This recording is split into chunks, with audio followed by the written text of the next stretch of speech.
have everyone's attention, please? I think we're on. Can you give me a second? Please, sorry. You show up late, then you want the rest of us to. We're all gonna watch. I'm taking my jacket off. Alex, it's a pleasure to see that pretty face of yours. Did you miss it? I didn't get that last week, Alan. Oh, Alan, Thanks. you're here too? Alan, when did you sneak in? Alan, you're not bright enough. Oh, Alan, it's also a pleasure to see that pretty beautiful face. All right. Well, I'm ready to go. All right, thank you. Sorry, go ahead. Probably a little sexist statement there, right? Okay. We are going to open the meeting. Zoning Board of Appeals, Tuesday, April 12th. I'm going to start off with the governor's announcement. And I'm going to change my glasses to do it. There we go. Pursuant to Chapter 20 of the Acts of 2021, this meeting will be conducted in person and via remote means in accordance with applicable law. This meeting of the North Andover Zoning Board of Appeals will be conducted both in person at the meeting location listed above and via remote participation. Specific information and the general guidelines for remote participation by members of the public and or parties with a right and or requirement to attend this meeting can be found on the town's website at www.northandoverma.gov. For this meeting, members of the public who wish to watch the meeting live may do so on their televisions by tuning to Comcast Channel 8 or Verizon Channel 26, or online at www.northandovercam.org. In-person attendance of members of the public and board members will be permitted, and every effort will be made to ensure that the public can adequately access the proceedings in real time via technological means. In the event that we are unable to do so, despite best efforts, we will post on the Town of North Andover website an audio or video recording, transcript, or other comprehensive record of proceedings as soon as possible after the meeting. If the public would like to participate in public hearings but not attend the meeting in person, please email your question, comment prior to or during the meeting to J. Battersby, and that's very phonetic, JBATTERSBY, at northandoverma.gov. The question comment will be read during the proceedings and responded to accordingly. Okay. With that out of the way, we'll do the Pledge of Allegiance. I pledge allegiance to the flag of the United States of America and to the republic for which it stands, one nation, under God, indivisible and just for all. Okay. I forgot that sentence. Yeah. It always kind of sneaks up on you, doesn't it? Yeah. All right. So meeting's called to order. Do acceptance of the minutes. Anybody want to make any comments on the minutes? Do I hear a motion to approve? So moved. Do I hear a second? A second. All right. All in favor of approving the minutes, say aye. Aye. For the record, anybody opposed? None. They are approved. All right, which brings us to our first item, extension of 3 Great Pond Road. Who is here? Good evening, Mr. Chairman and board members. Attorney Andrew Caffrey Jr. representing Elaine Finberry. Just about a year ago, this board granted some zoning relief to her, which was properly recorded. Subsequent to this board, we had to go to the planning board. Subsequent to that, to the Conservation Commission. We have been before the Historic District Commission, and we did not have approval from them at the time this was filed. So the request is for the 6-month extension to allow us to try to bring this project to completion. Okay. That's it? That's it. All right. Well, I'll ask the first question. So if I understood what I read, I had never heard of a certificate of appropriateness before, so that was something I had to look up. It had to do with parking in the front? They apparently have an issue, no, not parking in the front. They apparently have an issue with the 3 parking spaces in the back that cannot be seen from a public way. Okay. All right. So if that is resolved to their satisfaction, and nothing changes about what we decided here? Correct. Okay. What has been presented to all the boards has been consistent in terms of the layout and the use. Okay. So it's exclusively tied on the parking. Right now it is, yes. The 3 spaces. And those 3 spaces were going, I'm going to say the abutters that expressed a concern are those that are on Johnson. Salem? Johnson. Or Johnson Street, I think. Yeah, Is that what next- it's called next to there, the hay Johnson? scales. I think The so. ones that are right next to the, Hay scales, yes, okay, which of course is across from a municipal parking lot. right. And each of those houses has 2 cars parked beside it or 3 cars parked in front of it. Yeah. And so is there, I hear rumblings about this. I mean, so is there a means to bring satisfaction, do you feel? Do you feel there is a plan? I'm not sure. I mean, this all just happened recently. But, you know, even assuming we were going to get our certificate of appropriateness, we still needed this extension. Okay. So if that changes, we have to come back here and modify the variance. No, there's no expectation of doing that. So we would simply like permission for this board for the relief that was granted to be extended for 6 months to try to give us a chance to work this out. Do you think 6 months is long enough? It's all we can do under the statute. Has to be long enough. Okay, anybody else? So then, in front of all the other boards, so you have your special permits and you have your order of conditions? Correct. That's just stuff is signed, sealed, and delivered. And with the Historic District Commission, there's a 20-day appeal process. I guess my question to you is, and it's not my intention to grill you, it's just my intention to educate myself on where we are. So where are we procedurally? Where are we? Not we- substantively, just procedurally. But in late March, we made a request for a certificate of hardship. The bylaw says that they have 60 days from the filing of the application to render a decision.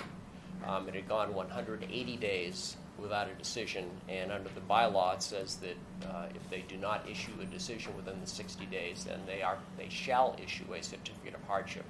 That had not been done. I made a written request for that at the end of March, and I think on April 4th, the decision approving the building, but denying the parking lot, as they call it, was filed. So we're within that appeal period. You're in the appeal period that denied the parking lot? Is that what I'm Correct. hearing? So there's a 20-day appeal period, pardon me. A 20-day appeal period regarding the parking lot. That's the span that we are in right now. Right. And I appreciate that, 6 months is all that can be done under the statute. I guess I would just ask as a practical matter, your expectation is that this goes one way or another. The certificate of appropriateness goes one way or another within that 180 days. Well, no, the bylaw says that the application for the certificate of appropriateness is filed. They're required to file a decision within 60 days, or, as this board does, request an extension of the time. No extension of time was requested or granted. So after 60 days, they shall issue a certificate of hardship, which is the equivalent of a certificate of appropriateness. I It gotcha. allows us to go to the building inspector. And that 60th day is when? That was 120 days ago. Okay. It was 180 days when I made the request for the certificate of hardship. So I would refer to this as languishing. It's just a shame because I see no other use of this building. Thank you. It's been over a year. Thank you. Any other questions? No. Is there anybody in the gallery who is here for this issue? I take that as a no. So, should I entertain a motion to close public discussion? I'll make a motion to close public discussion. I will second. All right, we'll do that just by voice vote. All in favor? Aye. Any opposed? All right, public discussion closed. Debate, discussion, comments? Anybody? My only comment is that it sounds like the applicant, judge away what the applicant has said, it sounds like that they've done everything that they can up to this point, and that, in my mind, there's nothing really standing in the way of me saying that, the applicant has certainly acted both, with some alacrity, completeness, and in good faith. So I'd be certainly inclined to be a yes vote. All right. I'm in favor. I think redeploying that property is something that the town needs. So I think it's wise to continue to grant the request. Okay. Okay. Do I need a motion to close this discussion? Is that how it goes? No. Do I just need the motion to vote? Yes, I make a motion to extend, Thank you. how would you phrase it? I make a motion to extend the variance for 6 months, as the application states. I will second that motion. All right, I'm going to go down through the roll of voters. Ellen? I did not originally vote on this, so I'm going to choose not to vote on this now. Okay. Just on- Jen, which alternate is up this week? It's either Mike This or month? Frank or on, What? Michael. All right, Michael, how do you vote? I'm an aye. Okay. Alan? Yes. Paul? Aye. Alexandria? I am also an aye. Passes unanimously. Good luck.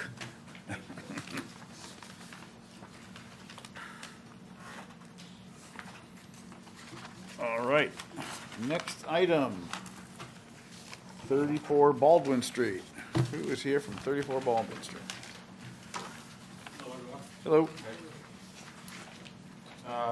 Forgive me, I don't know the formalities of all this, but Let's start with name and, Sean Favara, 34 Baldwin Street.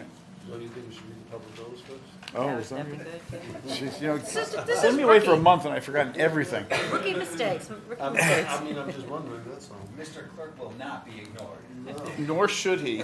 No, Nor should he. I mean, only for what it's worth. Mr. Kuchar, would you please read the It'll be public my notice? pleasure, young man. I've Thank you. practiced all week for this. Thank you.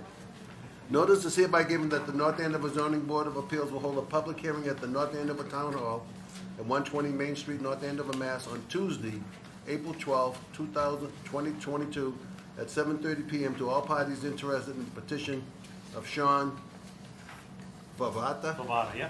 Favara. You got it. for property at 34 Baldwin Street. Map 8, parcel 41, North Andover, Mass. 01845, in the R4 zoning district.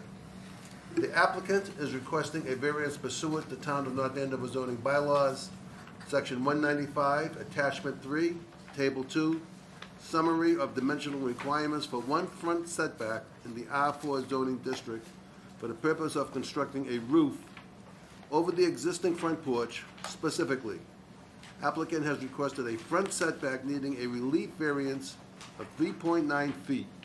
The front setback proposed is 26.1 feet, and the front setback required is 30 feet. Application and supporting materials are available for review at the office of the zoning department located at 120 Main Street, North Andover, Mass. on Monday, Wednesdays, and Thursday from the hours of 8 a.m. to 4 p.m., Tuesday from the hours of 8 a.m. to 5:30 p.m., and Friday from the hour of 8 a.m. to 11:30 a.m. By order of the Board of Appeals, Ron R. Fagan, Chairman. Oh, it's just cut me.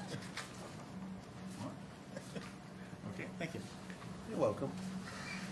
Now what, just go, just up, so. Tell us about it. Oh, it's basically, I have an existing permitted porch, about a 24 by 8 foot porch, and I'm just looking to put a roof over the top.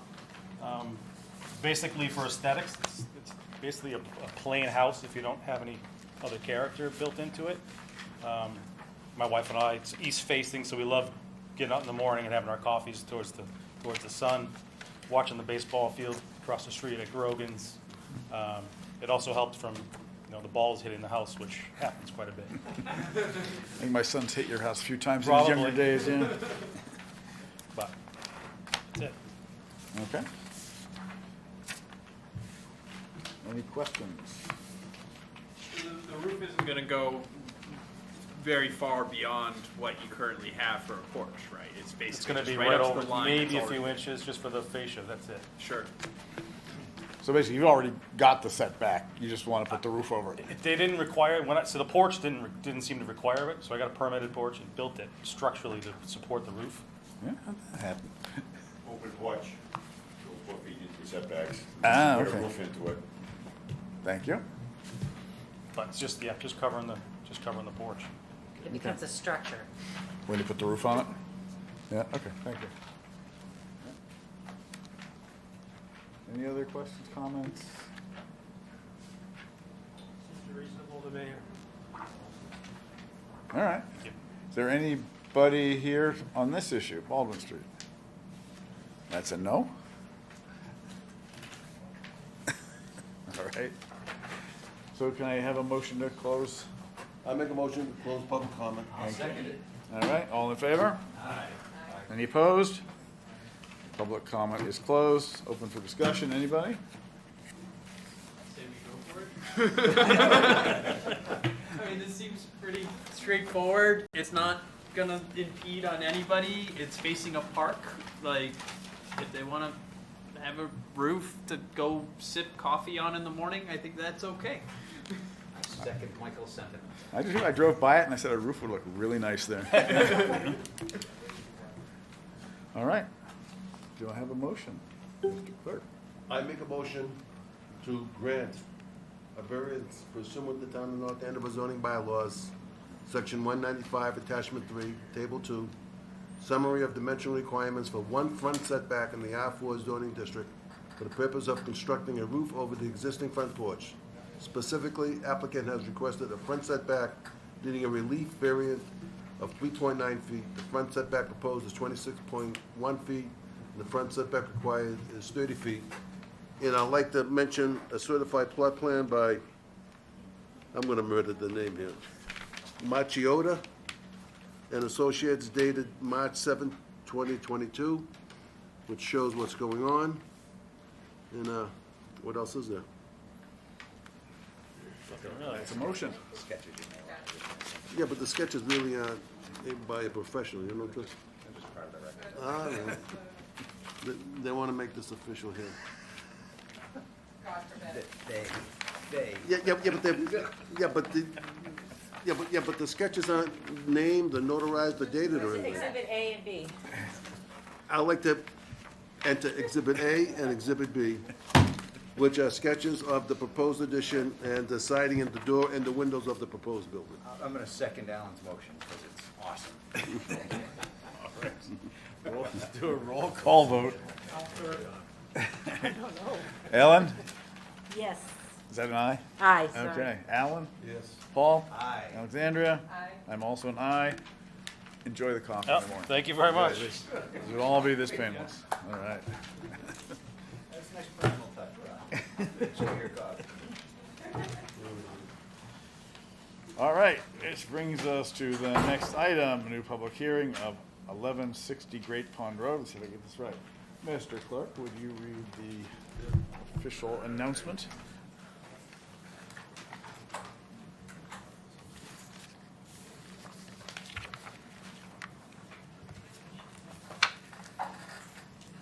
Notice is hereby given that the North Andover Zoning Board of Appeals will hold a public hearing at the Town of North Andover Town Hall at 120 Main Street, North Andover, Mass. on Tuesday, April 12, 2022, at 7:30 PM to all parties interested in the petition of Brooks School, the boathouse, for property at 1160 Great Pond Road, map 103, parcel 28, North Andover, Mass. 01845, in the R1 zoning district. The applicant is requesting a variance pursuant to the Town of North Andover zoning bylaws, section 195-4.19.C2.c, for construction of a new permanent structure in the non-disturbance buffer zone of the Watershed Protection District. A finding or further variance is requested with respect to section 195-420.f of the zoning bylaws. Because section 195-420.f specifies that new permanent structure within the non-disturbance buffer zone are limited to accessory structures or to expansion of structures by less than 29% of gross floor area. The applicant requested a finding be included within the decision confirming that the proposed new boathouse structure is in fact allowed under this provision as an accessory structure, or, in the alternative, a further variance is requested from section 195-4.20.f to allow for an expansion of up to 55% of gross floor area for the replacement structure.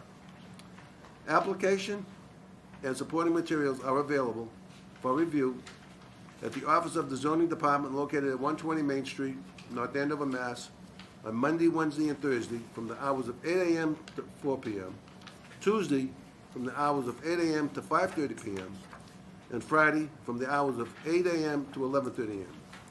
By order of the Board of Appeals, Ron R. Fagan, Chairman. Okay. All yours. Thank you, and good evening. Brian Vaughn from Smolak and Vaughn on behalf of the applicant Brook School. With me this evening from Brook School is Paul Griffin, the CFO, Andrew Leonard from A.T. Leonard and Associates. He's a planning consultant and landscape architect for the project. Anthony Cleaves from Whitman and Bingham or Haley Ward is a project civil engineer. If we have any questions that raise technical concerns, they may be better suited to respond to some of your questions than I am. So we're in front of you this evening for a request for a variance for a new, or perhaps I should actually say a replacement structure that's within the watershed protection district. Obviously, we're all familiar with the Brook School campus as part of an overall campus improvement project. The school's been completing various upgrades to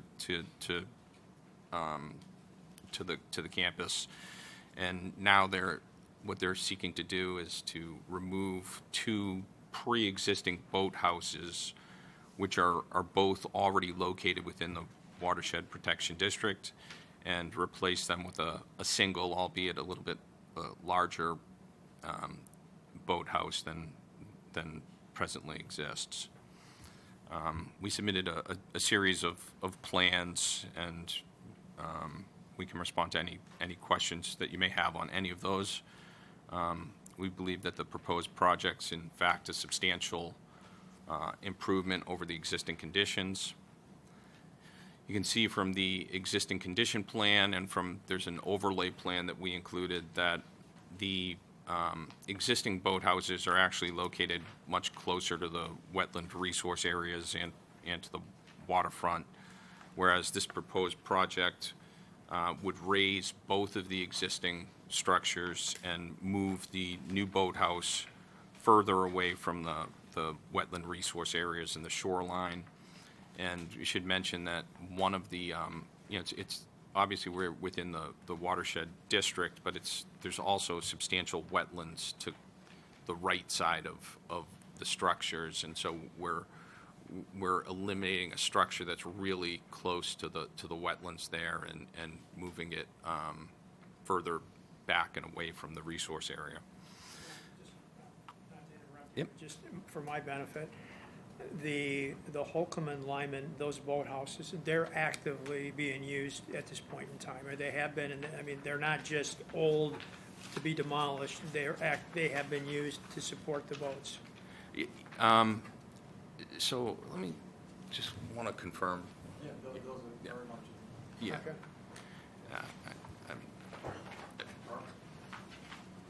I'm sorry? Okay, thank you. Okay. Excuse me, Mr. Vaughn, Yes, can I ask a question? sure. Where were you with conservation with this? So we've filed with both the Planning Board and with the Conservation Commission. We have not had a first hearing with either. The way the watershed protection special permit works, when we have a new structure within the watershed protection district, zoning board is your first stop. We need to get the variance from the zoning board first. We have, as I mentioned, filed. We have not had a hearing with either. We're going to be meeting, I believe, with the Conservation Commission first meeting tomorrow night, and then I believe April 26th will be the planning board. So the pecking order is zoning board first, Yes. then conservation's Well, planning? Conservation and planning will run contemporaneously, and ultimately, Conservation Commission will want to issue their decision last. So they will wait to issue a decision until all the other boards have acted. Only to my way of thinking, I would think conservation would be the leader of all of this, that's all. Yeah, I think they will both be very involved, and they will scrutinize this project, obviously. Matt, I want to make sure sort of I understand the initial point of contention here. So your contention is you are taking down two buildings and that this new building is less than 25% larger than the sum of those two buildings, and thus you feel that it fits within the statute. So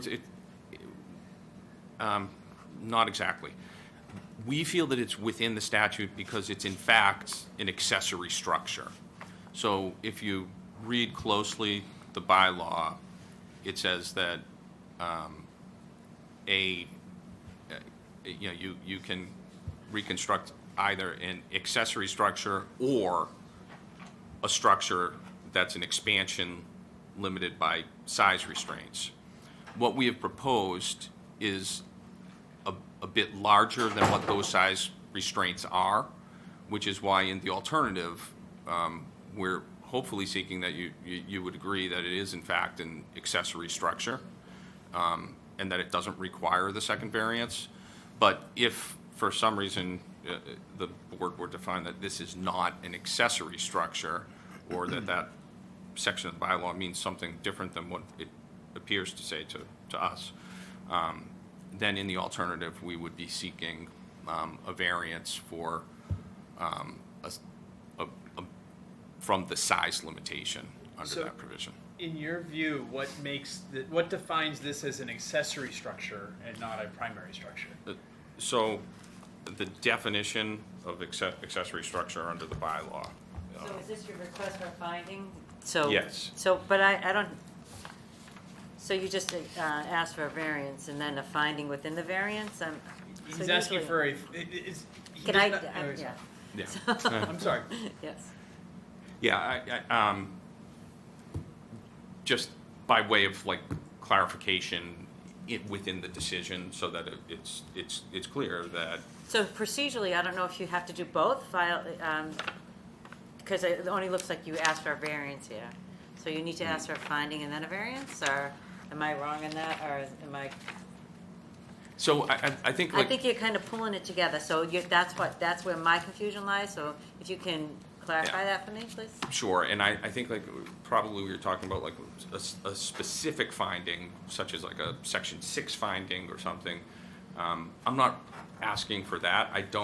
I think that we are clearly in an accessory structure. I think we fit within that provision, but I was just hoping that in your decision, you might, a lot of times you include different So it's just a request. conditions, findings. It's a request that we could include a finding within the decision that it is in fact an accessory structure, so it's clear for the record that it satisfied that condition. Because if I recall, we had a recent case where someone asked for a finding and they had a specific filing for a finding, and then when that did not carry through, they had a separate filing asking for a variance. They made it two different items, and so I correct me if I'm wrong, but I think the question is can you have both of these in the same item on this list? It feels like you're asking us for two things on one item. Yes. And I'm not sure we can grant it that way. I don't know the rules on That's that. what I'm struggling with, is how do we vote on this? Is this a two-vote item? Is there such a thing as a two-vote item? No, it's a request. I mean, at the end, I mean, I don't want to answer for you. He's requesting for us to have a finding. He's not demanding as he would have, not demanding, but paying for a variance as opposed to requesting, kind of like a 2-for-1. Yeah, You know? But it's Right. further complicated, right? Because he's asking for either or, one of two findings of variance. It's Right. either the So procedurally, accessory you're kind structure of- or the yeah. increase to the 25%. Yeah, and I understand, and if in fact, you were to kind of suggest, well, gee, we think that it doesn't qualify there and you need a variance. And, I mean, it's not a matter of paying fees or anything. It was just a matter of trying to be as comprehensive as I could in the application. It wasn't denied specifically on that basis. The only denial was for new structure. It's just that section of the bylaw is really confusing, and I just was hoping that a decision could include some recitation of the fact that it is an accessory structure. I mean, if you feel that we need to file separately for a finding formally on that, we're happy to submit a further application for that. I'm not trying to. I struggled with the accessory structure question here. I mean, because I think, at least to me, by that definition, the ice hockey rink is an accessory structure, the church is an accessory structure. I mean, this looks like a primary structure for boating. So I understand, and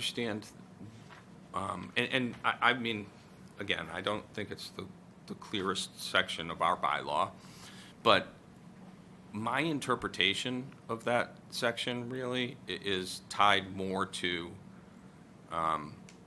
because if you look at, I think it's section F and then section G after it, and one of them talks about if you're going to be connected to sewer and one not. And I think that what the bylaw is getting at is if you have either a septic system or sewer in this area because it's the watershed, that it's trying to limit the extent of the expansion.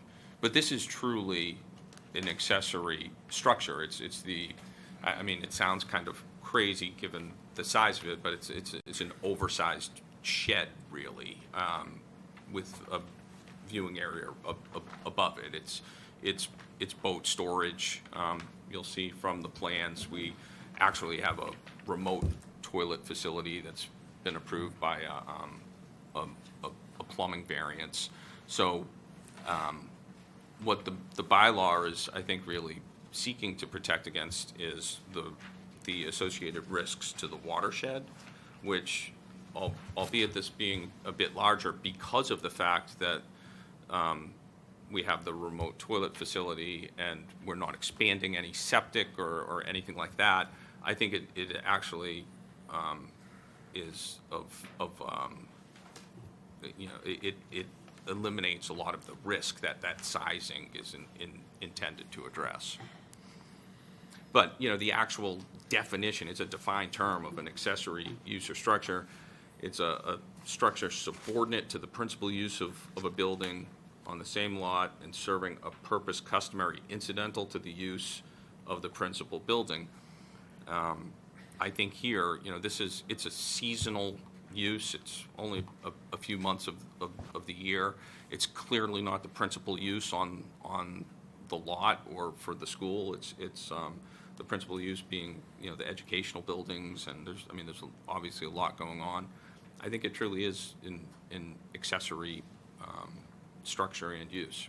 So, Ryan, how about I'll call it, I know it's gravel, but I saw, you illustrate, it looks like there's parking and there's a road coming down, and so what's there today and what is the change that supports this new building? In other words, all of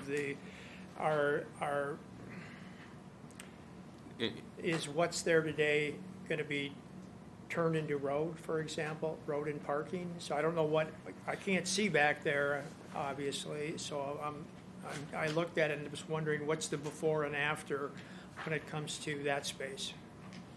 So in terms of roads and parking. Yeah, and those are, of course, all driven by fire safety and accessibility issues.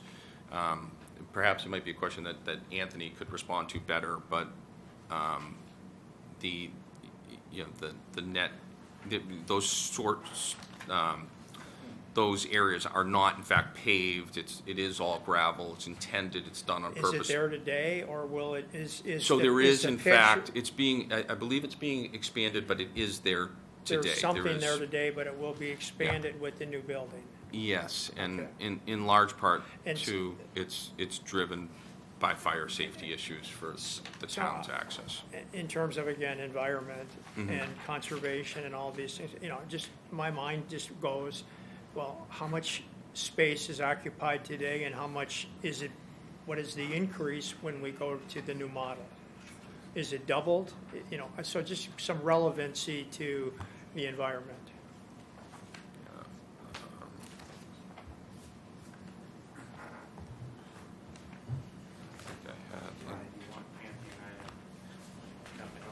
Sure, if you'd like.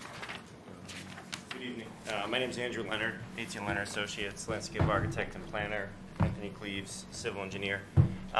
So the goal of the impact of the landscape. So currently the drive you see coming down towards the boathouse all exists. Even that turnaround area that kind of bubbles out in the middle exists currently. There's an existing gate that we're just going to propose to replace so people can't just drive down to the lake without getting access. Then that gravel goes all the way down actually to the wall at the water. What we're intending to do is to pull the gravel back from the water so we have a grass area to collect any sediment that comes from the gravel before it can get to the lake. So we're actually pulling the gravel surfaces back and relating them to the building for accessibility and loading boats in and out.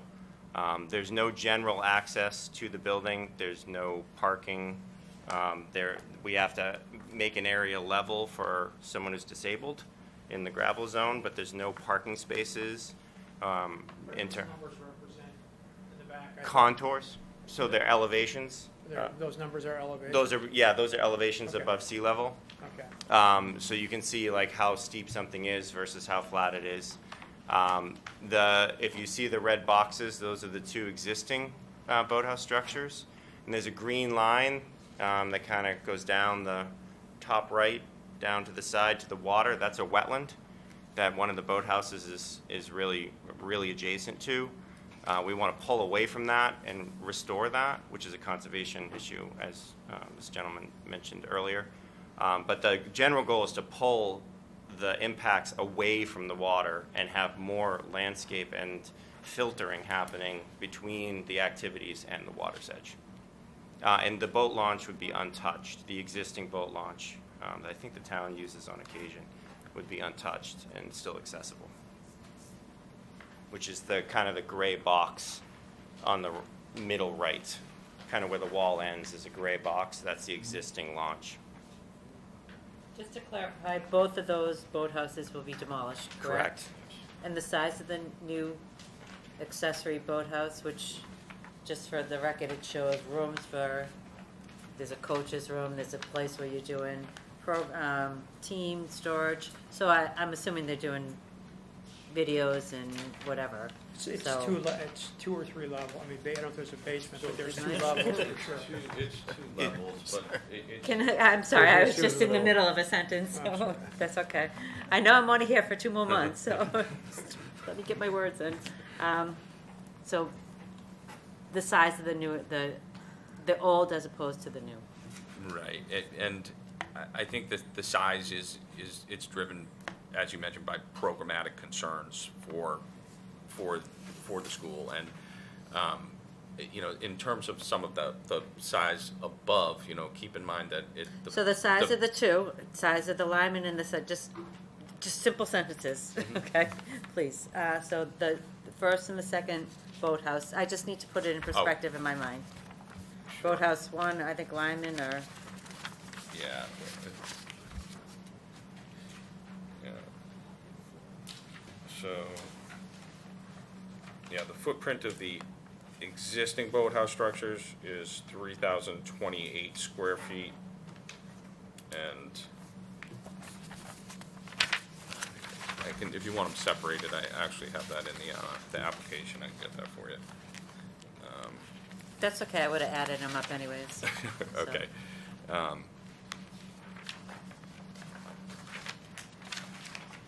Okay, and then the ground floor of the new building's 3770. And then, there's 2 stories? Yeah, so the existing structures, one of them is 1 story, one of them is 2 stories. So, I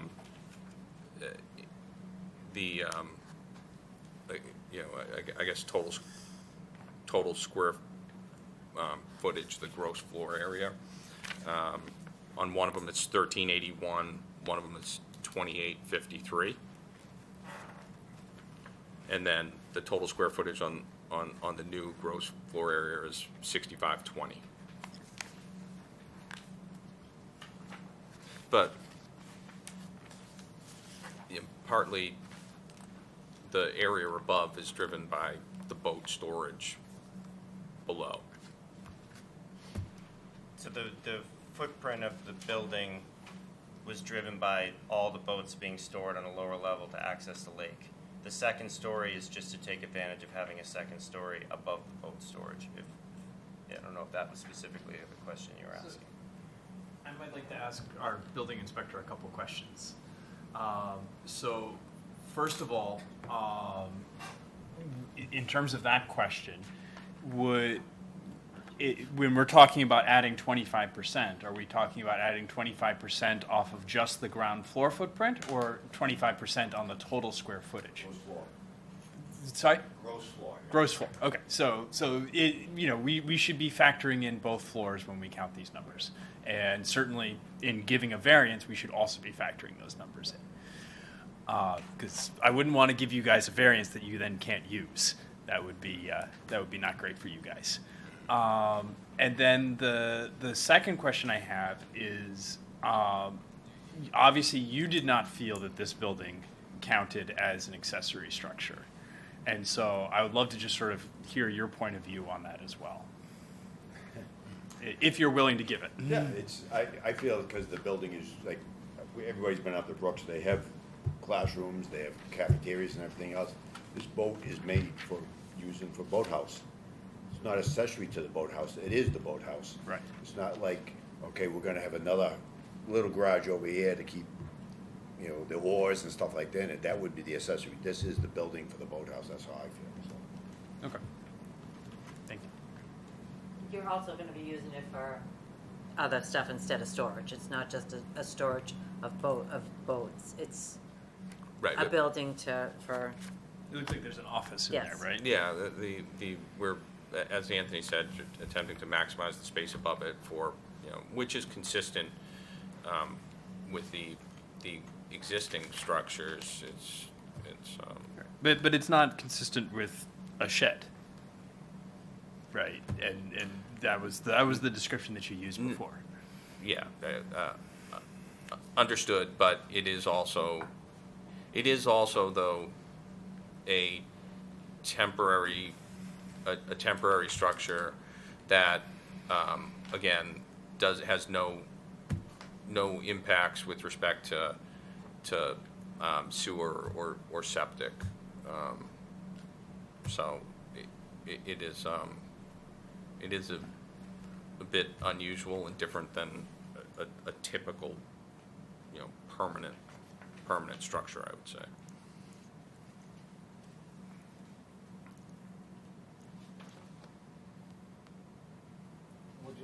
I'm stuck on accessory as well. Would you, I don't have it in front of me, I know you've read it once already, Brian, would you mind going through it again? Sure. with me? I mean, it's a defined term, accessory use or structure.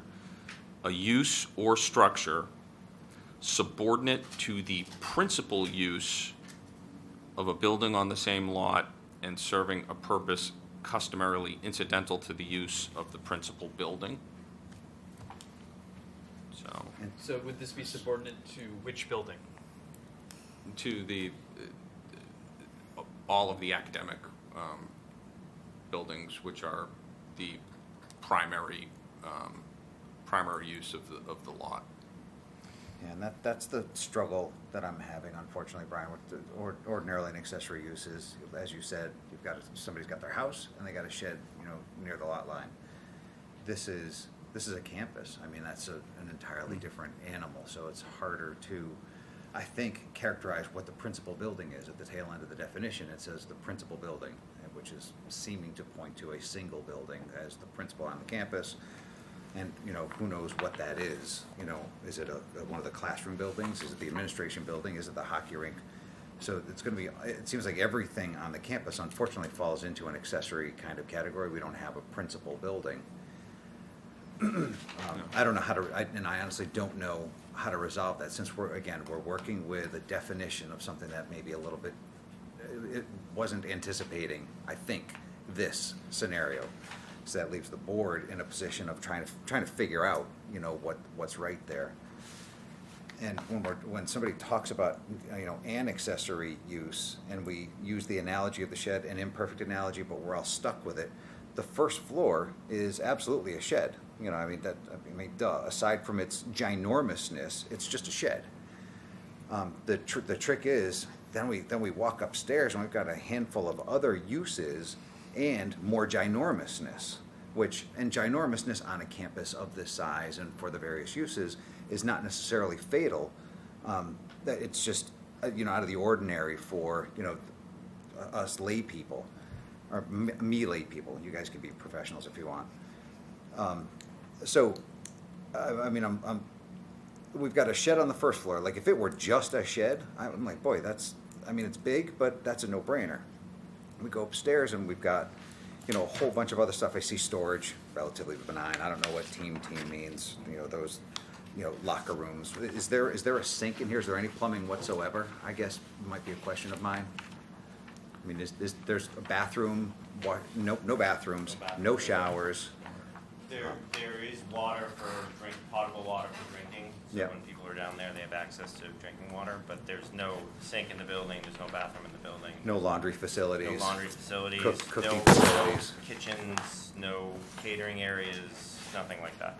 They were just like a shell of a building that, basically the rooms upstairs support the activities of the boat use. All right, thanks. And you do raise these good points in terms of it being a campus overall, and it is in that regard a very unique property in town, and it's an important property for the town. And Brooks School, I would mention, they've been really good stewards of overall. They're very thoughtful. They're really improving the face of the campus. One of the things that they do try to do is fit this very unique property into our bylaw, and it doesn't always fit perfectly. There's always other schools in other towns that try to go in different directions by way of Dover amendment or otherwise, and they've never done that. They're not looking to do that here. We just believe that this is a balancing act between the school's needs and trying to reconcile it with our bylaw. So I would just point that out. I'm sorry, I'm a little dense on this. So, if the question is this is an accessory structure, and we say, okay, this is an accessory structure, what variance are we granting? That we can build an accessory structure that is greater than 25% of the old structure? I don't think we need a variance on size, but if you look at the section, I think it's C2C, Right here. which says that any new permanent structure requires a variance from the zoning board. So, I think it potentially is arguable, but whether or not that's necessary. But that is in fact the variance that we are specifically looking for. Yeah, here's where I'm confused. And so tell me if I'm wrong, but it seems to be like there's two paths. right? If you go down this path and say it's an accessory structure and it's this much greater, then you do one thing. If you say it's not an accessory structure, you go down this path and you do another thing, right? What are these two things we're doing? If we say it's an accessory structure, which bylaw are we looking at and what do we do? If you say it's an accessory structure, my opinion would be then the size is not relevant. And by that definition, you could make it as big as you wanted.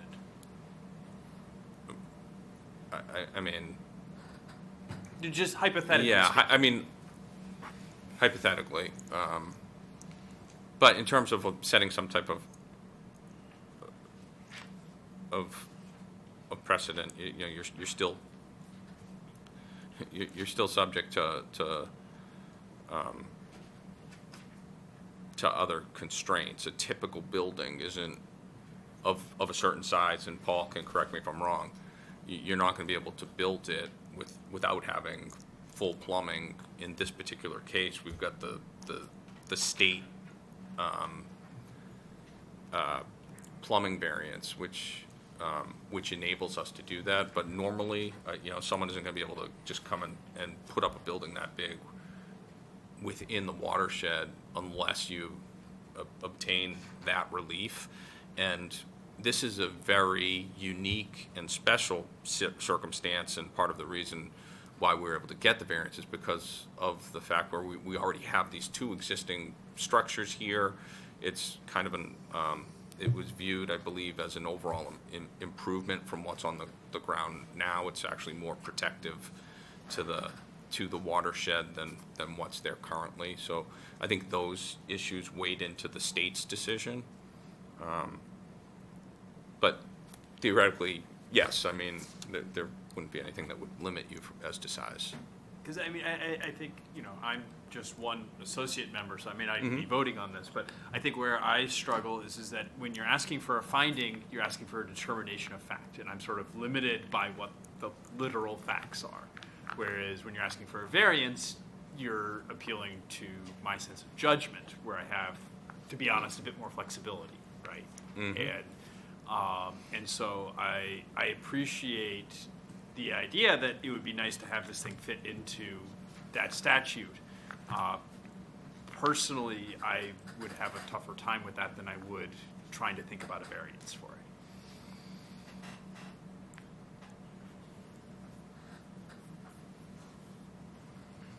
So the fact that Paul does not interpret this as an accessory building, shouldn't we be in alignment with Paul on that? We are allowed to disagree with it, and that is what is being asked of us. And, okay, and so then as I participate and listen here, it seems like we almost need to determine, is it accessory or is it the variance that we're gonna debate about here tonight?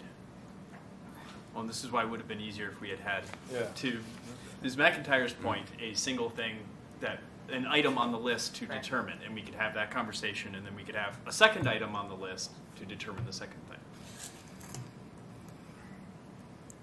So, yeah, I guess that the board's confusion is, what are you even asking for? Are you asking for finding or variance? You're asking for both? So just to clear it up, what are you asking for?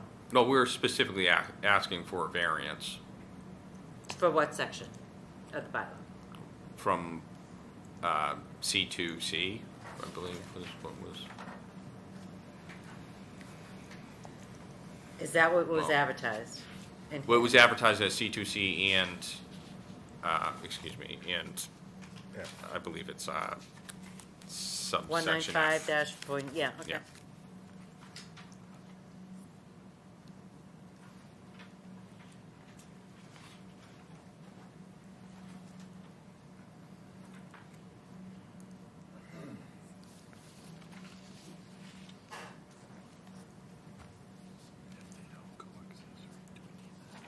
So I have to confess that I'm confused as to how to proceed. I don't blame you. It does not seem to me appropriate to vote on one thing and then vote on another thing within the same petition. but I don't know, given the way it's presented, how to not do that. So help me, please. I mean, we have to basically write our own motion for that. Because I don't think we can read what is in here verbatim and have it make sense. Or you just scratch out whichever portion of it if you agreed it was an accessory, you'd scratch out the last sentence, and if you agreed it was not accessory but did allow a variance for the 55%, then you'd,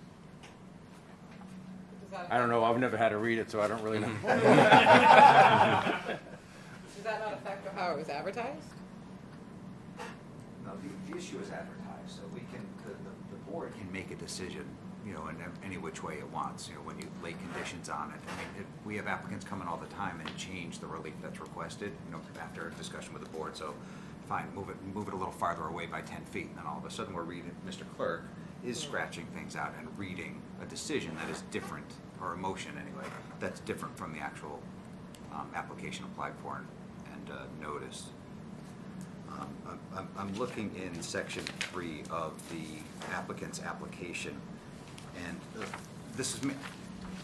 I am not trying to shoehorn anything. I'm looking up and down the table at the board. I'm not trying to shoehorn anything. I'm just discussing aloud with everybody that it seems as though the language is kind of in here that we could. I'm not necessarily saying that I'm comfortable saying, and again, to the applicant, to the gallery, to anybody who is listening out in the ether, this is not a proposal. I'm not making a decision. I'm just talking aloud with my fellow board members, which is just that I think that we could vote on the watershed piece. I mean, I think we can vote on all of it, because you can say, yeah, you like the watershed part. If you don't like the watershed part, then everything else is sunk.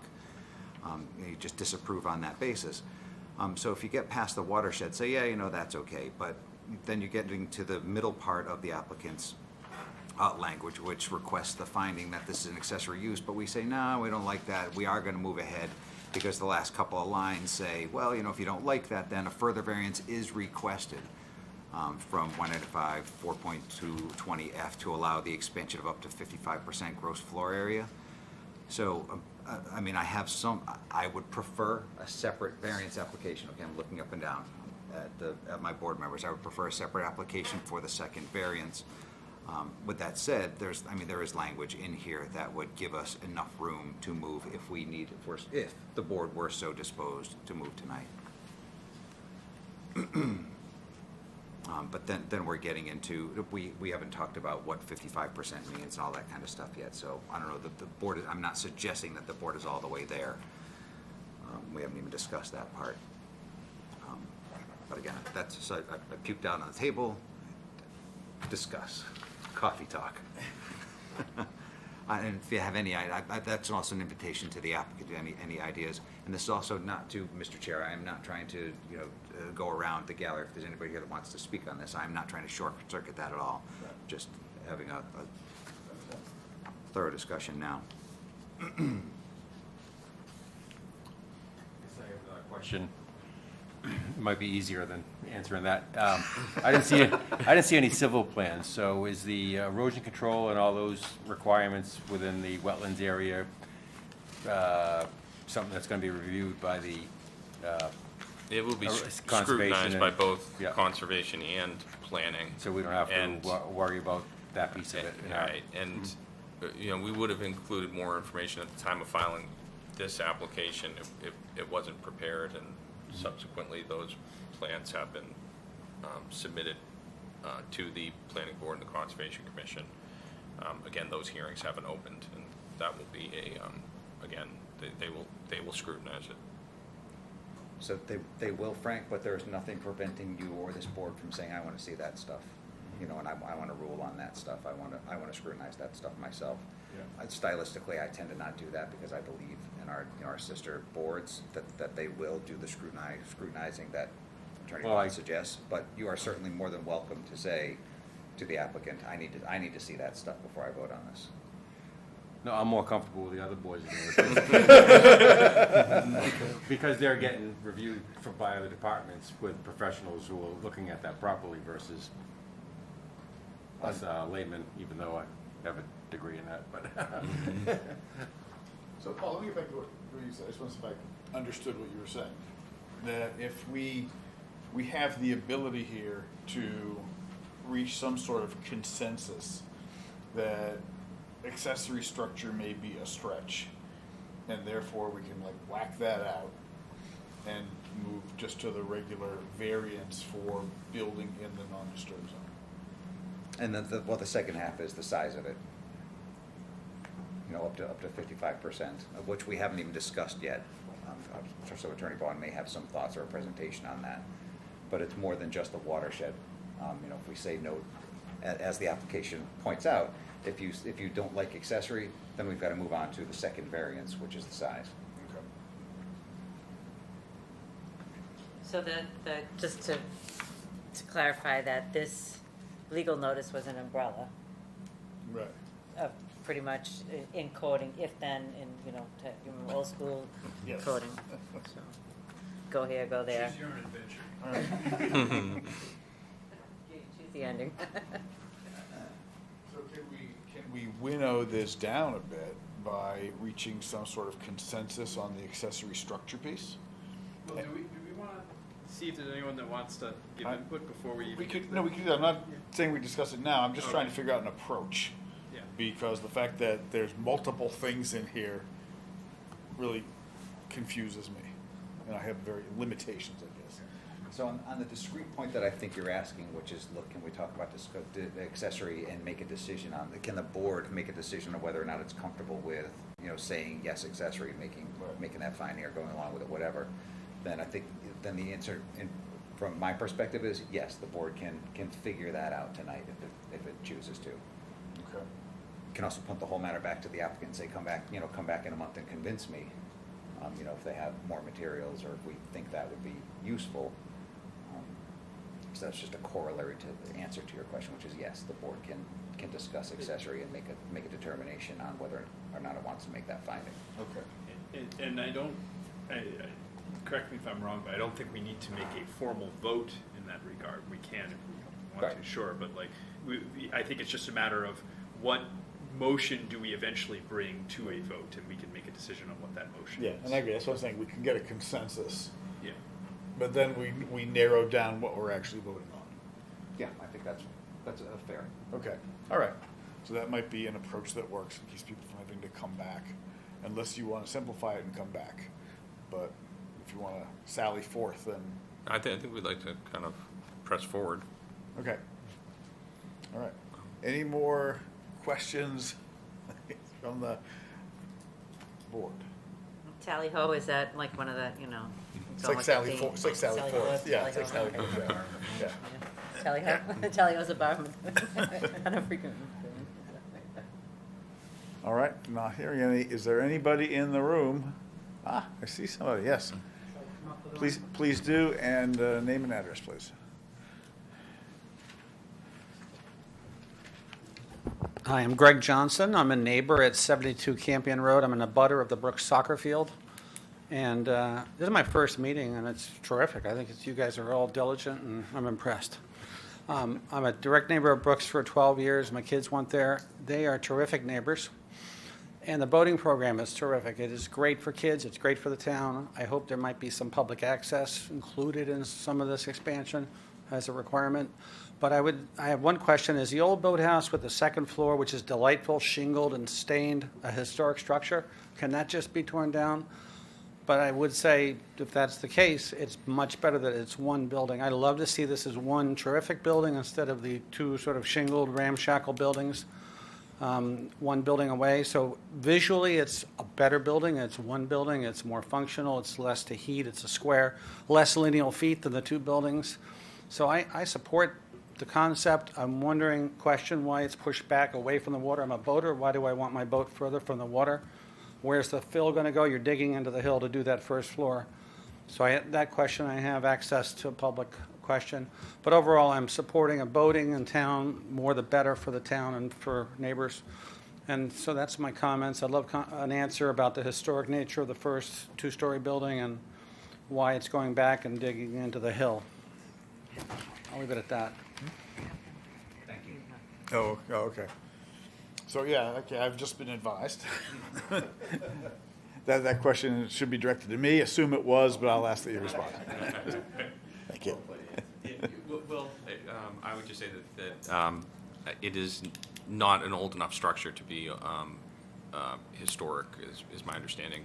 Andrew can speak to the location of the building better than I can, but as I understand it, it's actually ideally situated to limit disturbance. Yeah, so we're ideally situating it to actually get it back from the water. So no, it's not ideal for the boat program. We're actually asking the students to carry the boats further over more of a grade change to the dock, but it's in an effort to reduce the impact on the water's edge and have more buffer between any activity and the water.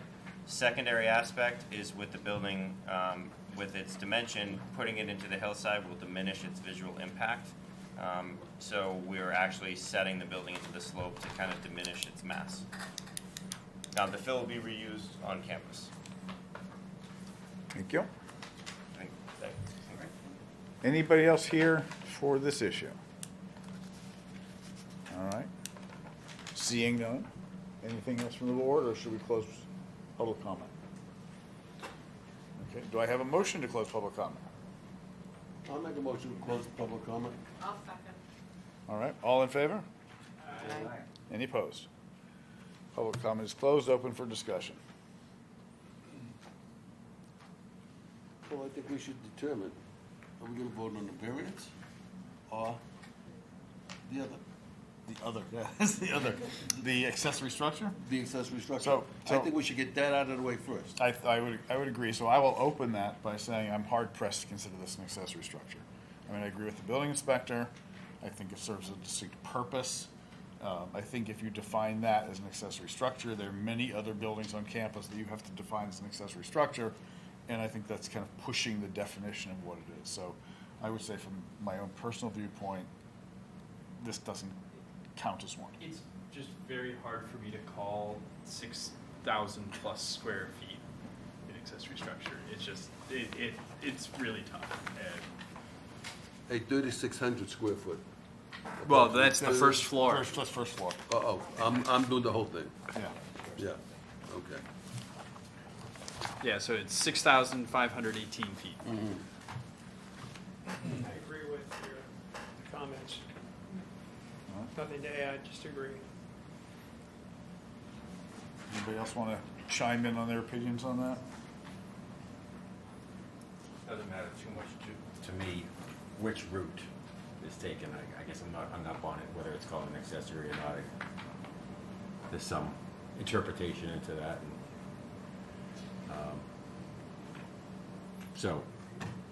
But it sounds like that's not the way it's going. So I'm fine with the other route as well. Yeah, I mean, I'm not even sure I'm going to be the one voting on this, but I would propose that we lean towards a variance because, like I said earlier, that's a place where I think we have judgment, whereas I feel like this one, I would be constrained by just the reality that this doesn't seem to be an accessory structure. Okay, I would agree. Anybody else want to add in, or should we just assume that that is the consensus? I'll just say it aloud. I don't think I can get there on categorizing this as an accessory structure as well. I may be boorish about it, I may be short-sighted about it, I may be thoughtless about it, call me any handful of names. But unfortunately, for the next couple of months, I still sit on the board, so we're stuck with me. All right, so we seem to have a general consensus that this is not an accessory structure, which means then we discuss the variance. There's actually two variances, 195, 419 C2C, and 195, 420F.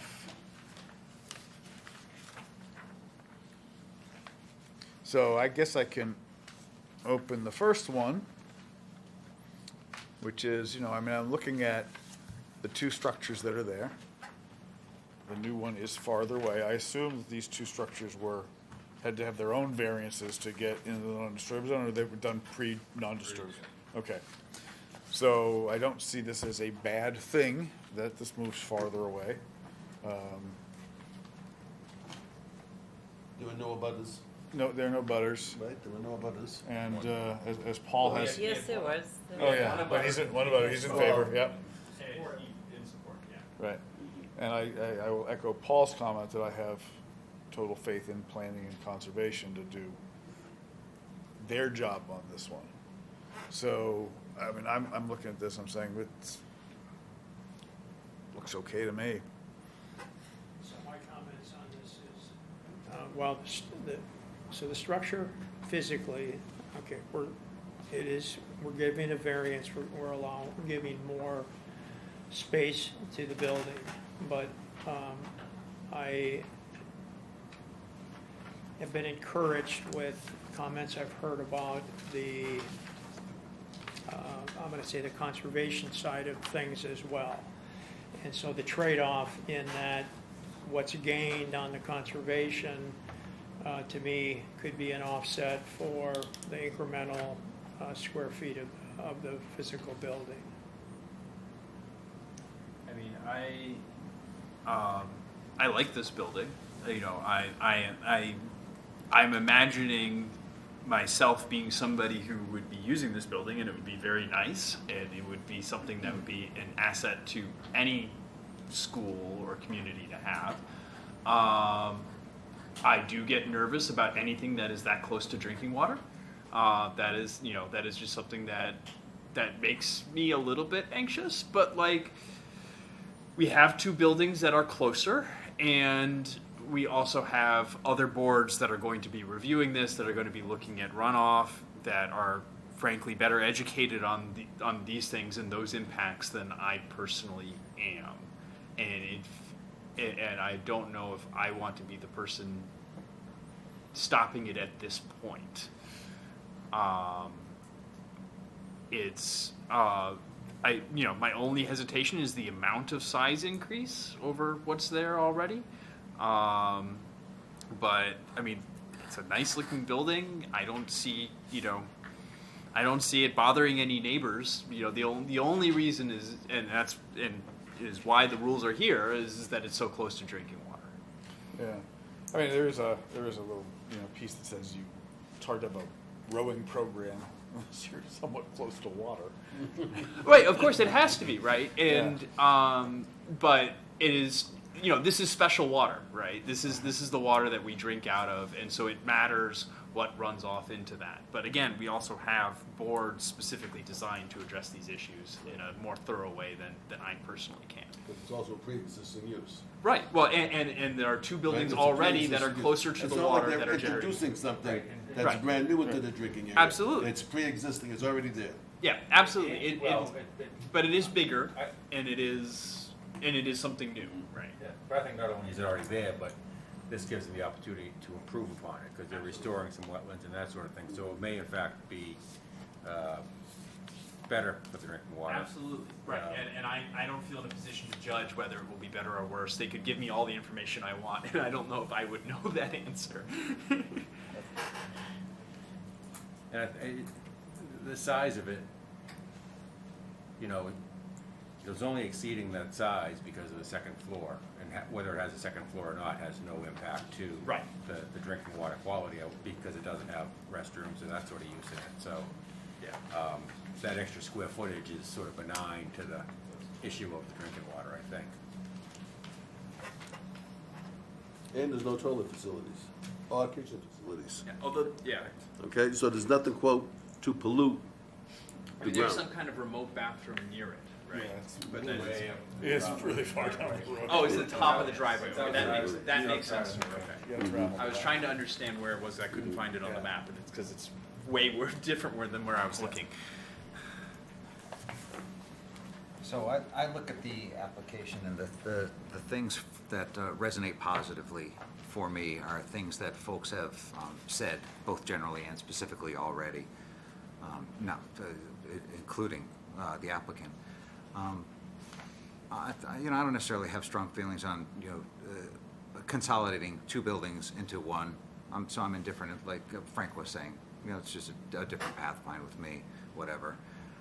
But moving this thing back, which the applicant has, with some savvy done, one of the buildings is 30 feet as a 30-foot setback, and the other's a 32-foot setback, and the new building is going to be 50 feet.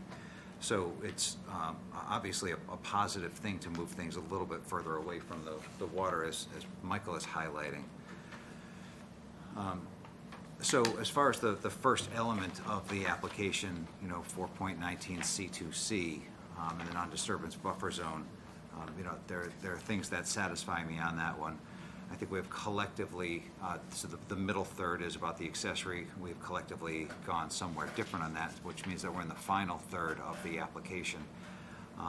And the final third here regarding a variance for the size of this expansion, we may have put the cart in front of the horse in closing public comment, which is fine because we can just move to reopen. But the applicant hasn't even really made the pitch so far to let us know why it needs to be, as big as it is. Because as I've pointed out to Michael in the past, to an accountant, a financier, or a chemist, percentages matter, and this is 53.9% bigger than the aggregate of the other two buildings, and that is, just objectively, that's a gaspy kind of number. So it may be of some use to the board to reopen the conversation with the applicant and perhaps explore how we go from 4,234 square feet with the existing to 6,500 square feet for the new, which is, again, 53.9%. I know there could be any number of, explanations. I'm not going to, posit necessarily any. Perhaps the school has grown. Maybe boating has become, 53.9% more popular on campus. I don't know, but that may be something worth asking the applicant. I can help you out with that. When the school, when those So the public comment's been closed? Oh, I'm sorry. Yeah. That's all right. But he did make a comment that the second floor is just, the first floor is driven by the space they need for the shells, I guess. So, and the second floor is just making use of the rooftop space that they have. So he explained it to some degree, which seemed, and you might want more discussion, but. Yeah, but you can use rooftop space differently too. You could put some planters up there, a couple of, chaise lounges, and just call it a deck. I mean, it doesn't have to be 2,748 square feet of programming, storage, team rooms, and coaches' rooms. It doesn't have to be that. So I'm not suggesting that the applicant's explanation to me is going to be fatal in this final third. It's just a question that I would want to pose to the applicant. Well, then, okay. Why don't we open up the public comment again and get the information? Or do we want to go through everybody first? I can go either way. I mean, it would seem to me to make sense to get the comment first so we have more information to act on. All right. I make a motion to reopen the public comment. So here's a second. Who seconded? Alexandria. All right. With voice vote, all in favor? Aye. Any opposed? All right. Why is this 53.9% bigger than what was there before? First, I apologize for jumping in. You want to stand up and give me your name and. Paul Griffin from Brooks School. All the way up to the microphone. The microphone can't hear you. Paul Griffin from Brooks School. Right there. The podium. When the two boathouses, the existing boathouses were built, the school had 80 students. The current program has 80 students. And we have 16 boats that we launch every day. The crew program goes on in the spring. It's a seasonal sport, right? We only have 4 spring sports, really. Baseball, lacrosse, softball, and crew. We have 340 kids in the school. 80 of those kids are on the crew. So we really don't even have the room now for the 16 boats. I mean, they're tucked in tightly, to say the least, right? And for the 80 kids that get down there, there's just not a lot of space. So the size of the boat, the size of the proposed boathouse is to actually fit the program. We're not going to get bigger. The school's not going to get bigger, but we're maxed out as far as what we can do with our program. So that's why we're proposing the size. Thank you. Yeah. So, okay, excuse me, can I ask the question? Yeah. I mean, not mostly my edification. What can't you do right now? You say you have 16 boats, you have 80 kids, right? So that's how many eighths are we rowing? 10? They're all 4s. There's 16 4s. They're all 4s? And then you get the coxswain, so there's your 80 kids. Okay. So what we can't do is we can't safely store everything, including all the equipment. We can't repair our boats. You know, I'm not a crew person, but I know that takes a lot of abuse and a lot of repairs throughout the season. We don't have room to do any of that. So what we'd like to do is be able to have the room in a safe structure where we can store our boats, store our equipment, have the kids have access to everything they need, and keep everything repaired and up to date without taking it from that location all the way across campus to another location. We really don't have that anyways, and we have a garage over there. We have our trucks or facilities are in there, and that's really what we do. So that's why we need the space. So this space is enough to house 16 floors. Mhm. Is it big enough to house any more? No. Okay. So That's our program. All right. So this is the max program. This is it. So Yeah. the 81st kid. Sorry. Yeah. Okay. Right. So this is as far as we go. So those first 80 kids, you're in the Crow program. Otherwise, you know, if you signed up late, you got to do something else. Okay. Thank you. Yep. Is the deck space, does that count as part of the square footage? It looks like there's a deck on the second floor, open area. What did you say, four floors or? 16 floors. So you didn't calculate that into the, No, so that's why there's a difference between the Yeah.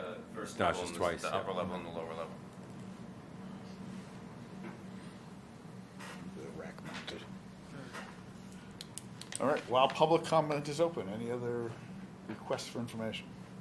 So, I'm sorry, I think you also have to realize because of the slope, and you're averaging the slope, there's one portion of this building that's 40 feet. So it's a huge building, and that doesn't include that top, what is it called? The cupola? Cupola. So it's one portion, when you're looking at it, you're looking at 40 feet. Just FYI. Lesson in neighborhoods, haven't we? The what? We've learned our lesson in neighborhoods, haven't we? I mean, thankfully, it's not going to block anyone's view, I think. Or make a bunch of houses look really small. So I have another question about, maybe it's my misunderstanding of the bylaw, but it says you're looking for a permanent structure in the non-disturbance buffer zone, but on this plan, the no disturbance line, the 25-foot no disturbance line is outside of your building footprint. You're within you're in the no build zone, but not the So this no is a disturbance. So that, conservation watershed, they use the same language for the non-disturbance Okay. zone, so sometimes it's confusing. The non-disturbance line is actually further up the page, so the entire site is within the watershed non-disturbance zone. okay. And the Conservation Commission has its own 25-foot zone. It's just a language overlap, so our plans, there's some confusion with that sometimes, because we have to Oh, I use see, their it's way up language too. here. Yeah, Yes, okay. correct.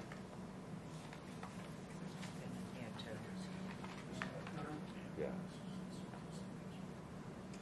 Yes. Are we still open for public? We still are.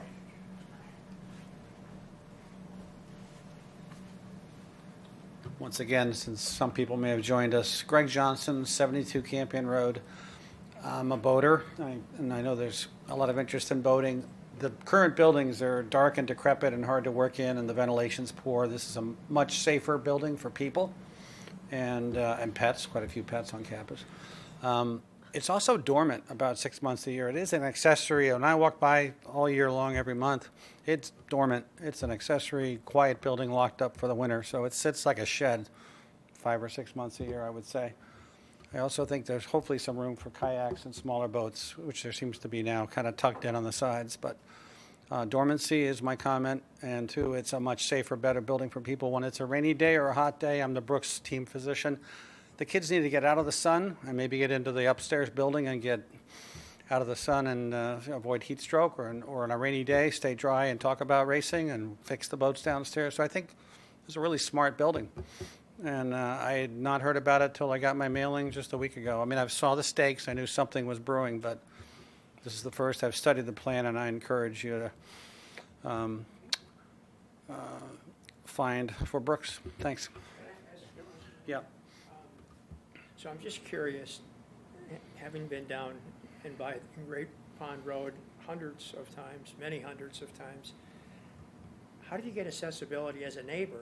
I'm just, you know, I can envision everything in my mind, and I just, you've just recently, the schools just recently closed that road off that used to be, right, you know, now it's been, you know, it's grass instead of a road. So there is no access. I'm just curious. I walk to the Brooks Boathouse. It's about a 3/4 mile, it's a mile or so loop, mile and a quarter loop. I walk on the fire trail, which is the cross-country trail. So you go onto the school property? Walk onto the school You go onto property the school with property. general permission to bike or ride, Okay, to all right. walk, jog on the trails. Okay. And so it's a fantastic feature for kids and for adults, and hopefully perhaps some community time. Thank you. Any other questions? Thank you.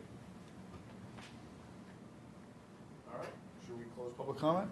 Do you have what you need? I guess before we do, and just in case it raises any thoughts for folks, I'm not suggesting that it will, but I'd rather say while public comment is still open than later, which is that I'm glad that we asked the question, you know, why are we 53.9% bigger? Because what we heard from the applicant is that, well, the school's 325% bigger. So as a ratio, you know, 53.9 is obviously a lot smaller than 325, but 325% certainly explains why you might need larger facilities. All right, then I should entertain a motion to close public comment again. I make a motion to close public comment. I'll second. All in favor? Aye. Any opposed? Public comment is closed. We go back to discussion. Ask Jen if there's anything electronic. I doubt there is. No? The answer is no. Thank you. So I guess I'll make the comment, which my daughter is a rowing coach. And I am the least qualified person, even given that, to understand programmatically what you do with boats. All right? So I take your word for it that programmatically this is what you need. You know, to me, the size, I liked your comment, that you can make his accessory big as you want. I thought that was a good comment. In this case, we actually know what the size is. And I don't see a reason to, I wouldn't be able to say, well, make it this much smaller because you only need 12 fours, or you can rack mount them one more time up, or I couldn't tell you that that's what you do. So I'm okay given the numbers, given that it moves back a bit, and given that you've got good supporting neighbors. I can't find an objection to it. Comment? Anybody? No? I think Mr. Koch here is scribbling together a motion. I was gonna say, ask if somebody- do we need a couple minutes to act one together? I need a legal mind to do some editing to the, So I've scratched it out. I think I would ask Brian, is this what you guys are asking? I don't want us to be moving on something that isn't, that impedes. Might not know what the applicant wants, but as Michael said earlier, we wouldn't want to grant any relief that becomes useless right out of the gate. Especially insufficient.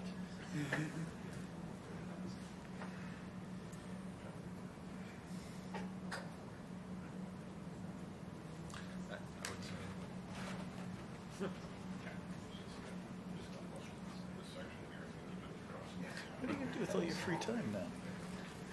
Hey, now you're not going to do this. I'm moving. Two? I don't know.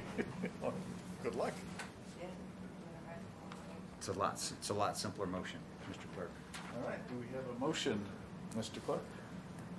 just let me review. It's a lot simpler, isn't it, huh?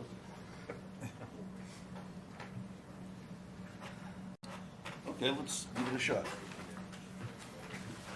I make a motion to grant the variance pursuant to the Town of North Andover zoning bylaws, Section 195-4.19.c.2c, for construction of a new permanent structure in the non-disturbance buffer zone of the Watershed Protection District. A further variance is requested from Section 195-4.20.f to allow for an expansion of up to 55% of gross floor area for the replacement structure. Do I hear a second? In accordance with the plans and materials Oh. submitted with the application.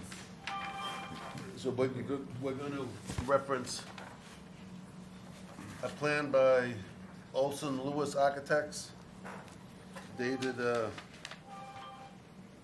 March 4th, 2022, which is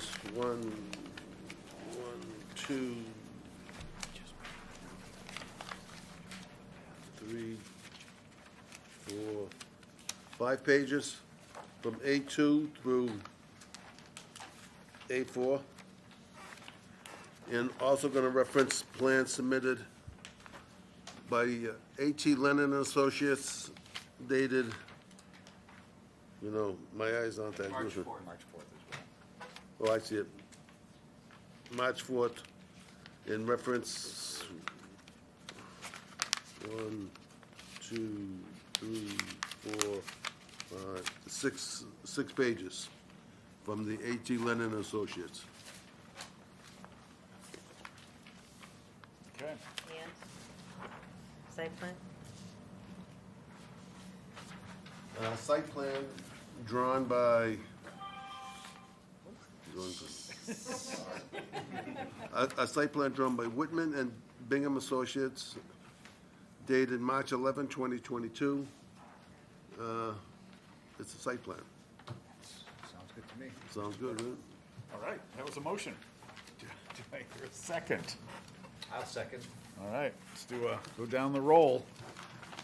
Ellen, Aye. Alan, Yes. Paul, Aye. Alexandria, Aye. and I am an aye. Passes 5-0 unanimously. You're gonna invite us all over, right? Good night. For Yeah, coffee. Yeah, for coffee, after we have it on the porch, yeah.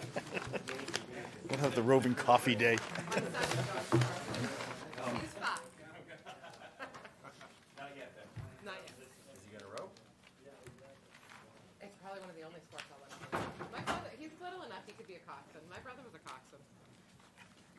Can I tell you people something? Have any of you read, there's a book called The Boys in the Boat? Yes. No. That's an excellent book.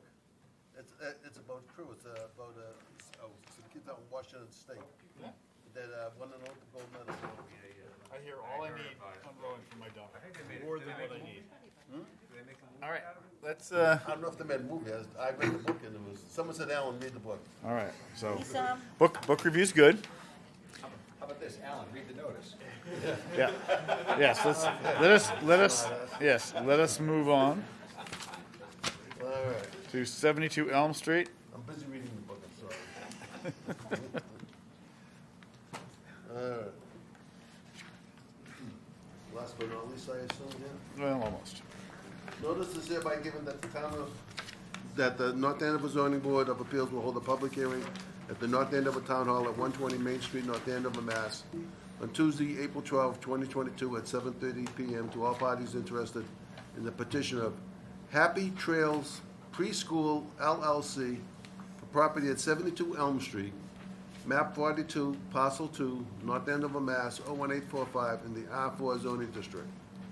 The applicant is requesting a special permit pursuant to Town of North Andover zoning bylaws, section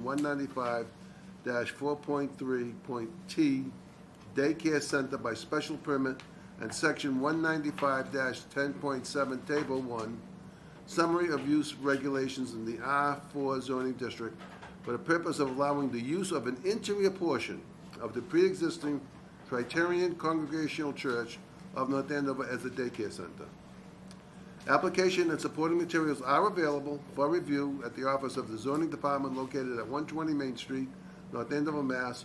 On Monday, Wednesday, and Thursday from the hours of 8 a.m. to 4 p.m., Tuesday from the hours of 8 a.m. to 5:30 p.m., and Friday from the hours of 8 a.m. to 11:30 a.m.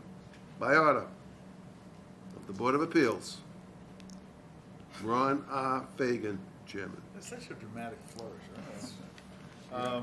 Never get tired of it, right? No, it goes right I rehearse it. goes right to my head.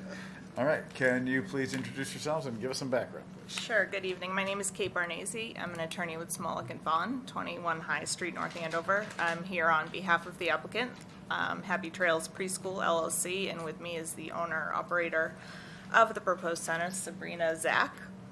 The applicant is requesting a special permit to operate a daycare center in a portion of the Trinitarian Congregational Church at 72 Elm Street.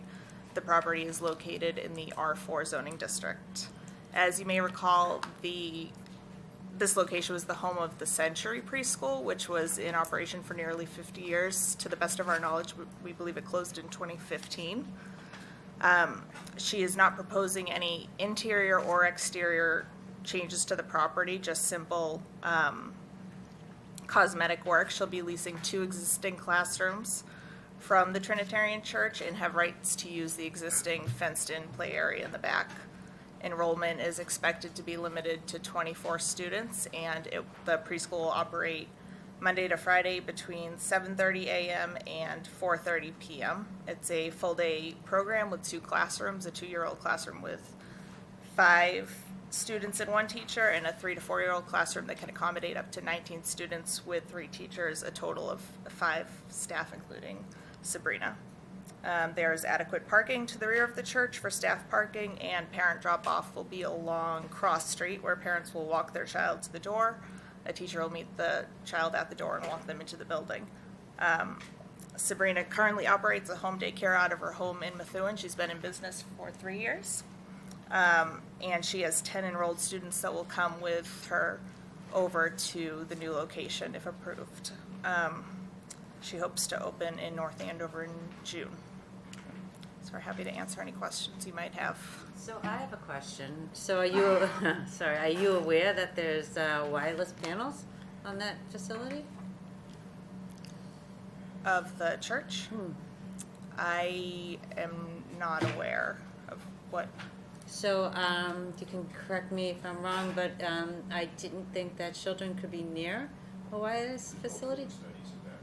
But I thought it was part of the bylaw that you can't have a daycare facility near a wireless panel.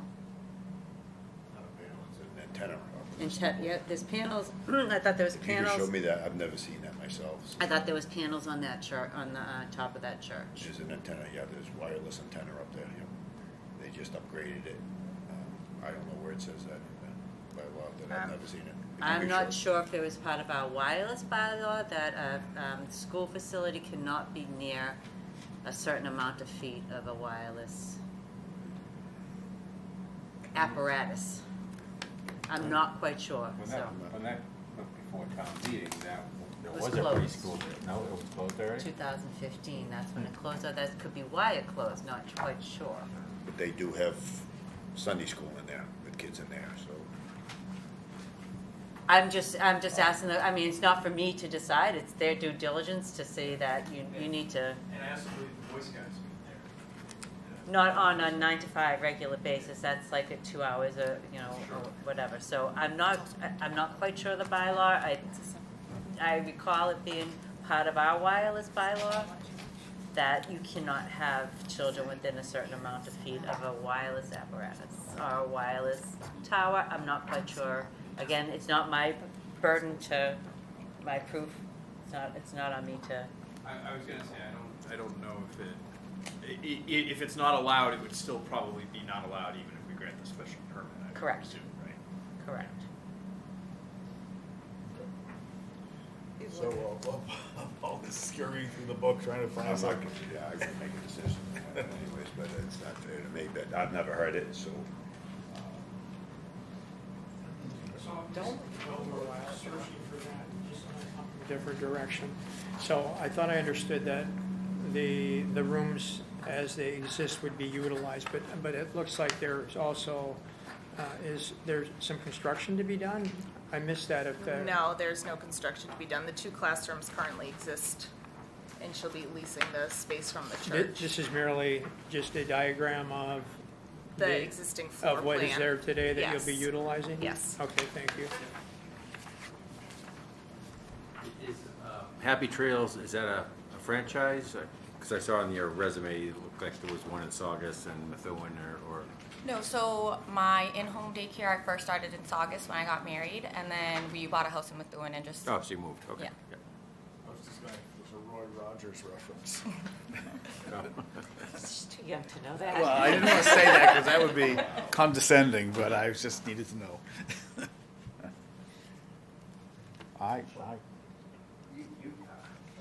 So this is coming from a place of admiration. It's not a challenge. You bring 10 kids into your home? Is that what I was saying? I mean, 2 are mine, and then the other 8, yeah. That's the max we can have according to the state, so. Yeah, my mom did the in-home daycare, and we had 3 kids, and that was plenty. Yeah, it is a lot, but I have an assistant, so it helps.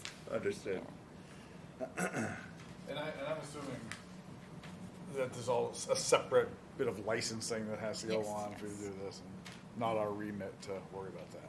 Right. Okay. She will get her licensing through the state. Once we get the zoning approval, then certificate of occupancy, then she can apply through the state for their licensure. Okay. So all you want to do basically is do what was already there before. Yeah. Right. Okay. So again, you might want to look at, before this board votes, you might have to have them clarify the wireless, because you don't want to go through this whole process and not be able to have it because of that facility, because of the wireless antenna there. So, With all due respect, I'm not sure that impacts the board's vote. The board could certainly vote and approve the special permit, which doesn't necessarily mean that the applicant gets to go in and do whatever she wants, if it's contrary to any other ordinances in the code. It's just a special permit for the use. It's not a business license. it might not be allowed because, Right, but if it's not allowed, it will not be allowed no matter what we do, right? it would, because we're granting them a special permit. So yes, we're overriding that. Well, we granted a variance to the last group, but conservation still decide. Right, but there's no one else deciding on this. Well, if there's She would still need to seek a certificate of occupancy. That's not a land use board. There's no other boards hearing it. So, again, you allow it as a special permit, and it's not allowed, you can't really do that, and the proof, the burden is on the applicant, not on us as a board. I mean. Well, yeah, it is, you're absolutely right, it is on the applicant. So perhaps maybe there's a way to just add a little coda in there, which is that we can approve the special permit on the condition that it is an allowed use in the, that it's not in contrary To our wireless bylaw. regarding the wireless. For a ruling yeah. by the building inspector. Yeah. I'm sorry, go ahead. He's looking. Okay. I mean, I like that as a way of doing it, because I just hate to have people come back a month later to do what we can do tonight. Yeah, I think the material, there was in the past, evidently it was used, these rooms were utilized up until like 2015. So Correct. I'm just curious, you selected the location based upon available occupancy, or how did you select Trinitarian, the church, for your business? So I've been looking for a while, and I emailed the Trinitarian because I knew they had the Century Preschool there before. And when I spoke to Pastor Deborah, she told me to come in and said that she already had the space available. They don't use it for anything. Okay. The church is used for multiple things, but not that. And she basically just told me to go take a look at it and to see if it fit my needs, and it did, because I like the aspect of my in-home daycare being small, and I wanted to continue that over into my preschool. Okay. I mean, it's, extremely, extremely common for daycare centers to be run out of churches. My sons go to one right now. I went to one growing up. It's very, very common to have something like that. Quite frequently, they have cell phone towers within their steeples. It's fairly common. So I'd be surprised if it was specifically I would prohibited personally in the have no bylaw. trouble sending my kids there. Like that, that would not be personally worried. Whether it's in violation of town statute, I do not know as well. But personally, I would have no worry.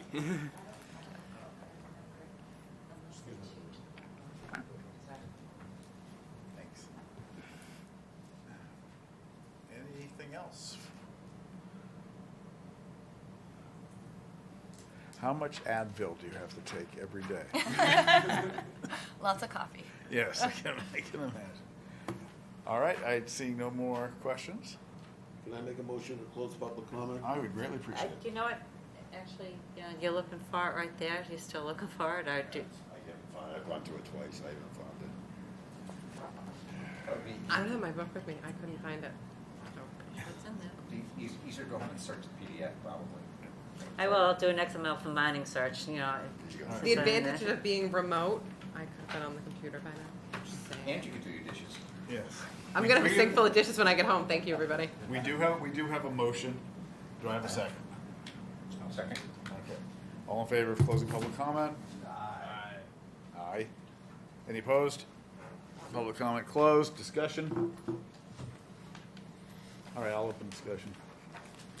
Go for it. I mean, it's been a daycare center. It's a good use of space.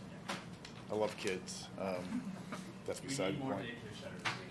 Yeah. Really? Yeah, I wouldn't know. Take your word for it. So, sounds okay to me. One of my kids lived on Pleasant Street, and when I would visit my daughter and my grandson, I remembered this when it was the daycare center. I had no problem with it. Everything was fine. And like everyone said, we need more daycare.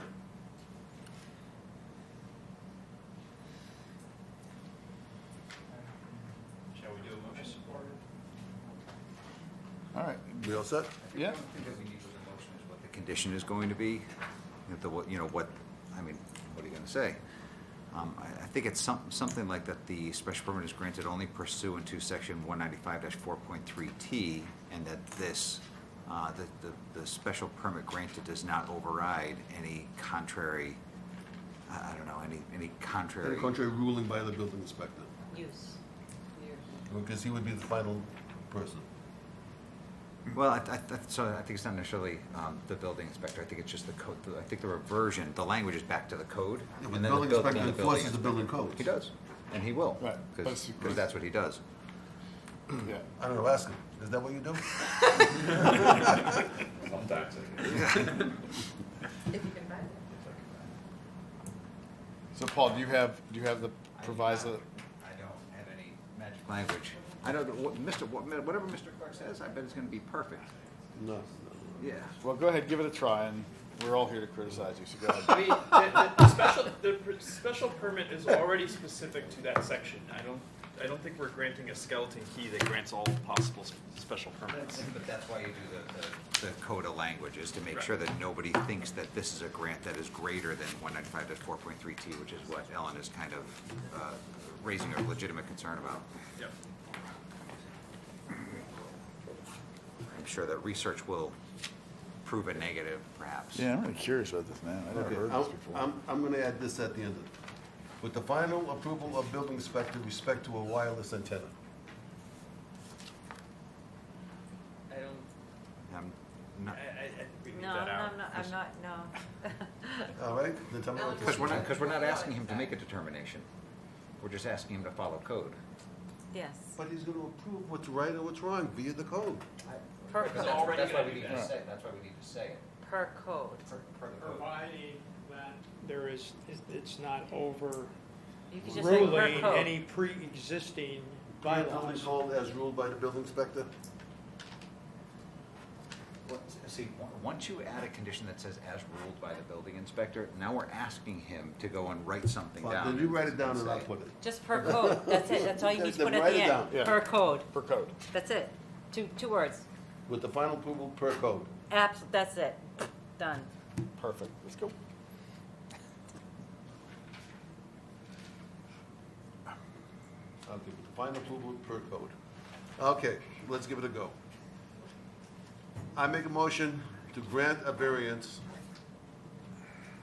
I make a motion to grant the variance requesting a special permit pursuant to Town of North Andover zoning bylaws, section 195-4.3.T, daycare center by special permit, and section 195-10.7, table 1, summary of use regulations in the R2 zoning district, in the R4 zoning district, for the purpose of allowing the use of an interior portion of the pre-existing Tritarian Congregational Church of North Andover as a daycare center, with the final approval per code. Good. Do I hear a second? I'll second. All right. Take it through the roll. Ellen. No. Alan. Yes. Paul. Aye. Alexandria. Aye. And I am an aye. Passes 4-1. Thank you. Hope there's no code. Thank you very much. Thank you. All right. We are going to be so caffeinated. All right, so there's one last item under the miscellaneous. We have 3 letters, which I just get into the record. 2 from Community Housing and 1 from Citizens Housing and Planning Association. You might want to let Citizens Housing know that Paul's no longer our chairman. Or is that pointless? We'll keep you there for the next 20. I think I got out for a year and a half. It happens eventually. I'll make that my number 1 thing to do. Listen, if he wants to take over for next month, I am more than happy if his name's going to be on the list. You are in the barrel. Thank you. All I right. appreciate it. We are all set. Do I hear a motion to adjourn? Once again, I will make a motion. Second. To adjourn. All in favor? Hey, we only asked 2 more. Any opposed? None. We are adjourned.